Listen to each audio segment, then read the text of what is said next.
Estava conversando no intervalo aqui com o Marcos e ele estava me dizendo que tudo poderia ter terminado diferente se essa negociação em 24 horas no máximo, e que você tinha conversado durante toda essa tragédia com as pessoas ligadas ao fato, e você já previu que daria uma tragédia. É isso? Ana, a gente tem uma equipe hoje de 33 instrutores, dentre eles americanos e brasileiros, que trabalham para a gente de instrução no mundo inteiro. No mundo inteiro? E de vez em quando eles vêm no Brasil também? Eu como lidero essa equipe toda, então nessa situação... você é o chefe desses 33 instrutores. Isso, eu que montei essa equipe para dar instrução no mundo inteiro.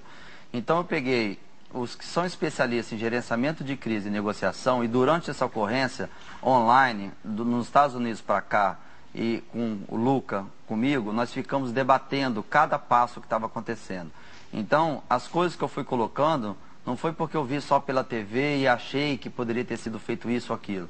É porque por detrás tinha os melhores especialistas do mundo me passando o que era realmente para ser feito, só que eles são proibidos de falar. Porque são militares da ativa, não podem falar. O outro é porque é um policial de Dallas, então não quer envolver o governo americano. Então, eu fiquei passando exatamente a minha experiência também em 9 anos, junto com essa ocorrência específica. A gente tem até uma imagem aí que mostra como é que é o treinamento e como é que é feito um atirador de elite, não é? Como é que é feito? Essa é uma invasão, né? Esse é um treinamento, esse é o Christian de la Sandra, ele usando essa arma, tem no Brasil. É uma arma muito cara, custa em torno de 15 mil dólares, mas ela existe já aqui no Brasil. Tem armas mais simples também, mas é o que eu falei, ele não necessariamente não tem que estar ali só para fazer o disparo de comprometimento. A função principal, tá vendo a luneta? Ele está ali informando, olha, eu estou vendo a pessoa lá dentro fazendo isso, estou vendo agora que ele sentou, a arma está do lado. E no último caso, é feito o disparo letal, isso sob o comando do negociador. O negociador, sempre o negociador que diz, então vamos tentar fazer um tiro, quer dizer, a tática seria essa.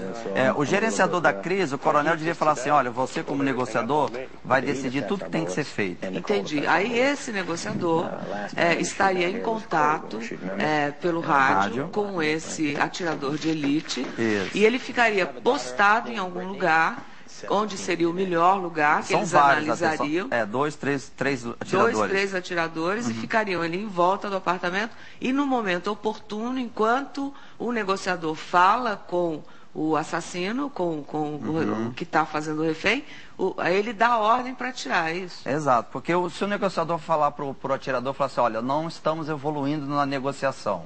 Ele está tendo muitos altos e baixos, e a tendência é ele matar os reféns e cometer o suicídio.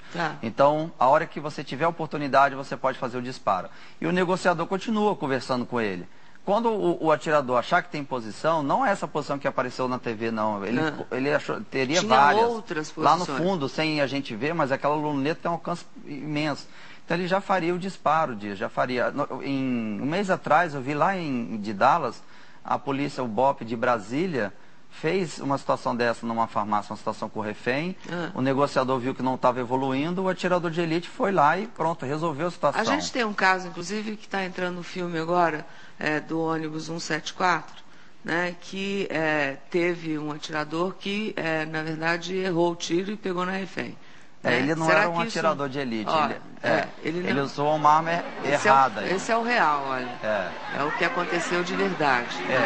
Sabe qual é o maior problema de tudo, Ana, que nós vamos ter que mudar aí? Esse daí ele foi uma atitude sozinha, com uma arma que não é adequada. Essa arma, para ela disparar primeiro, tem que fazer um movimento que faz um barulho. Então, isso também foi outra tragédia. Mas sabe o que tem para parar essas tragédias? Sabe o que tem que acontecer? Os brasileiros começar a entender da necessidade do uso letal. Tem que parar de achar que o bandido é tadinho, coitadinho.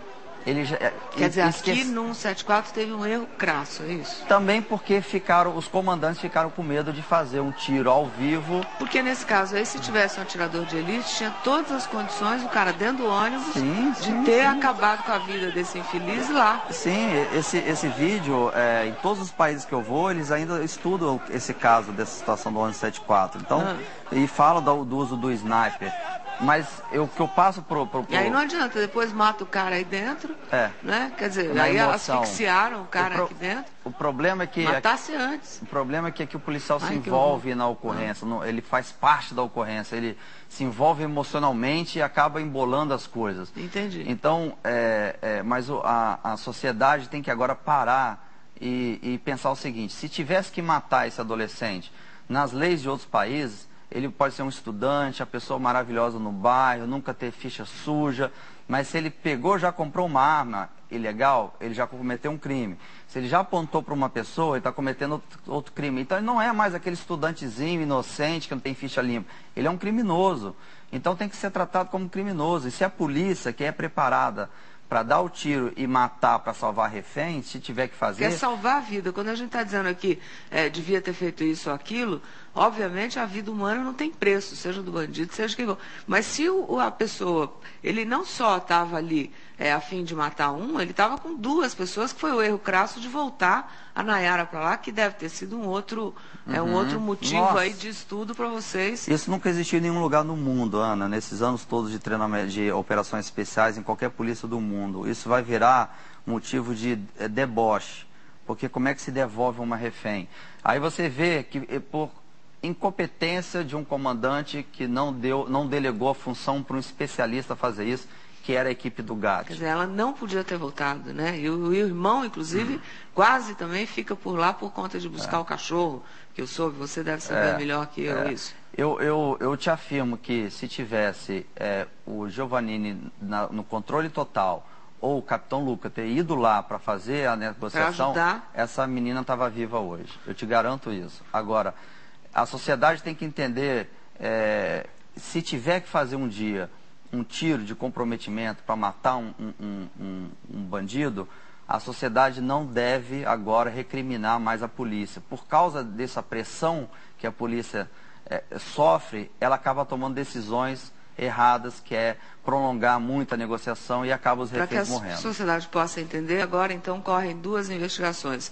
Uma do fato do Lindenberg, que é a morte real da refém, e outra parte de uma investigação da polícia, é isso? São duas linhas agora que seguem.